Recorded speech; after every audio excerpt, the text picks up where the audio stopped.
दुआ ज़हरा मामले में मरकज़ी किरदार ज़हीर अहमद का कहना है कि वो दुआ ज़हरा को अगवा नहीं किया, वो खुद आई।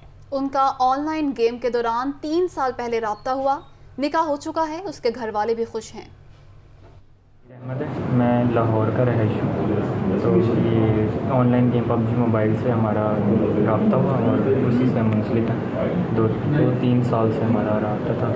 अभी आ गई मेरे घर के बाहर आ गई, बाहर आके से कॉन्टेक्ट किया, मैसेज किया तो मैं बाहर गया। फिर ड्राइवर के साथ आई हुई थी, गाड़ी रेंट की थी, तो उसको रेंट दिया और चला गया। आ गई थी मेरे पास। जी, मेरे घर वाले सारे आमादा हैं इस बात पे, क्योंकि वो ये चाहते हैं कि वो भी ये चाहते थे कि इसके घर वालों की रजामंदी से सब, मगर इसके घर वालों ने कोई आगे से पॉजिटिव रिस्पांस नहीं दिया।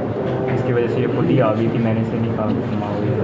मैं पढ़ता हूँ, FSC pre medical recently complete की है, यूनिवर्सिटी में एडमिशन के लिए अप्लाई किया। लाहौर हम रेंट पे रहते हैं।